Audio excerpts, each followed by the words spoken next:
Salut à toi et bienvenue dans cette nouvelle vidéo. Aujourd'hui je vais te montrer comment j'ai fabriqué ma cabane de jardin. Si toi aussi tu veux une cabane de jardin, tu as deux grandes solutions. Soit tu vas en grande surface et t'en achètes une, mais dans ces cas-là, tu as des grandes chances qu'elle fasse maximum 1,60 m de haut.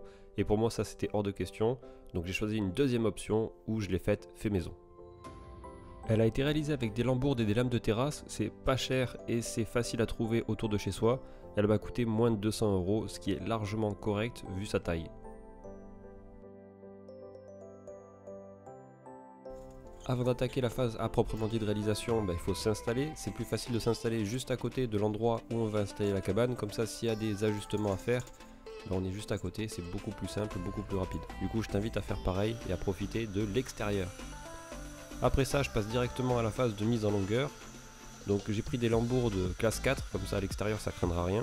Ma cabane sera sous un porche, donc j'ai pas besoin de faire d'étanchéité. Par contre, si toi tu la mets dans un endroit où elle prendra la pluie, je t'invite à mettre de la tôle ondulée sur la partie supérieure pour éviter que l'eau rentre. Donc pour la phase de mise en longueur classique, donc j'attache ensemble les différentes lambourdes et je les coupe en même temps, comme ça m'assure d'avoir la même longueur. Pour l'assemblage, j'utilise un système à vis biaisé. Ça a l'avantage d'être facile à mettre en place, donc il suffit juste de faire les trous puis ensuite de visser. Et en plus de ça, comme c'est à vis biaisé, ça se voit pas de l'extérieur, ce qui est toujours agréable. Dernier avantage de ce système, c'est qu'en plus c'est ajustable, c'est-à-dire que dans l'éventualité où il faudrait décaler la lambourde, ça permet de dévisser, la mettre ailleurs et de la revisser, ce qui est toujours appréciable au cas où on ferait une éventuelle petite erreur. Pour faire l'assemblage, j'utilise un kit Wolfcraft à vis biaisé, donc il est pas très cher et en plus il est relativement durable, ça fait plusieurs années que je l'ai celui-là, je m'en sers régulièrement, il a bien tenu, donc si tu as envie d'avoir plus d'informations, je te mets un lien dans la description.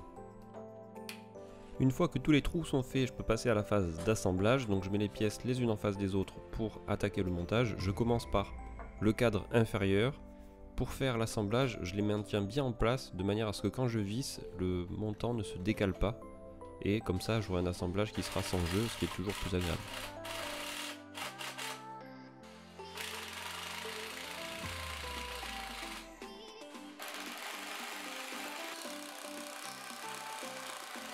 Une fois que le cadre est assemblé, je le positionne à l'endroit où la cabane se trouvera et je vais chercher à le mettre à l'horizontale.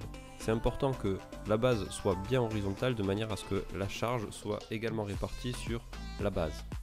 Pour ça, je vais mettre des cales qui vont me permettre de maintenir la structure à l'horizontale et ensuite je vais mesurer l'espace qui est entre le sol et la structure pour faire des pieds qui seront à la bonne dimension.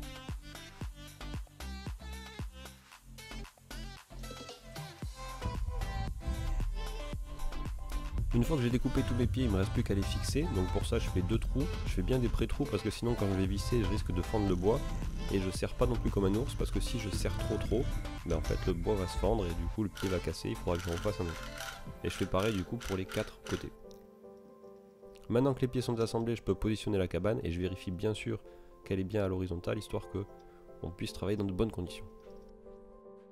Maintenant que j'ai une base saine, je peux attaquer la partie supérieure. Là c'est plus compliqué de maintenir en place, du coup je mets une cale en dessous des deux éléments de bois assemblés et ensuite je visse. Ça me permet d'être sûr qu'elles sont bien alignées et comme ça j'aurai un assemblage plutôt propre. Maintenant que la deuxième partie de la structure est assemblée, je peux la positionner. Donc là c'est un petit peu galère, ça va que je suis un peu grand, ça me permet de la tenir correctement. Je la positionne, je la cale avec un élément extérieur et après je peux visser de manière à ce que ça tienne correctement.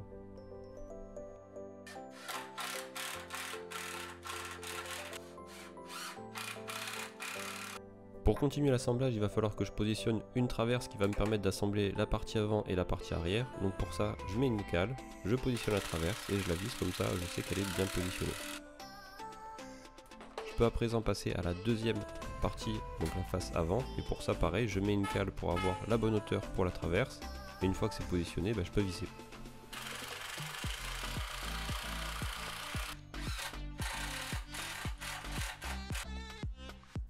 Maintenant je place donc la dernière traverse, histoire d'avoir une structure bien rigide qui me permettra éventuellement de la déplacer pour continuer les assemblages.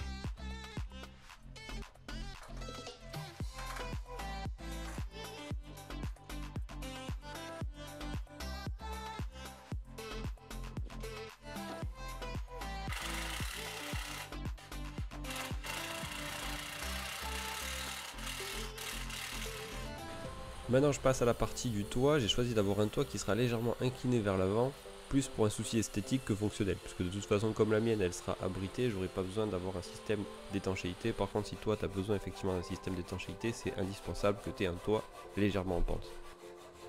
Pour tenir la structure du toit, j'utilise donc des chevrons, j'en aurai 3. Je vais les entailler pour qu'ils tiennent sur la structure avant et la structure arrière. Je fais ça à la scie japonaise et au ciseau à bois.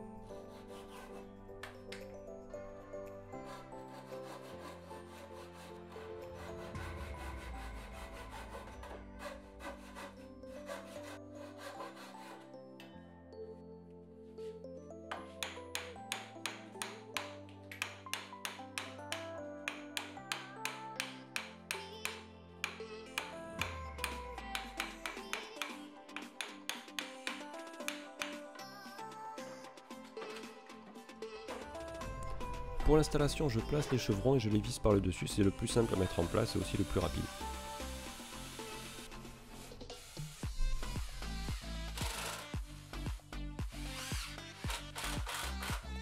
Maintenant que la structure est assemblée et qu'elle est bien rigide, je vais pouvoir passer à l'installation des lames de terrasse pour faire le bardage.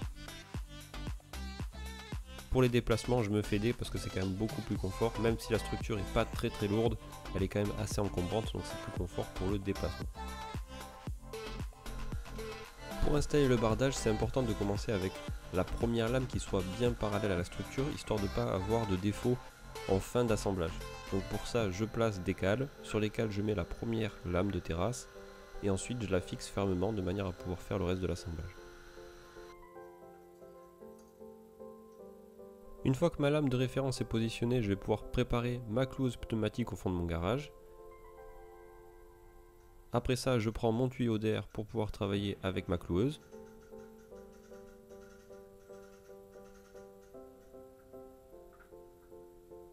Et pour le reste de la cabane, je vous invite à regarder la prochaine vidéo. Allez, à la semaine prochaine. Ciao, ciao!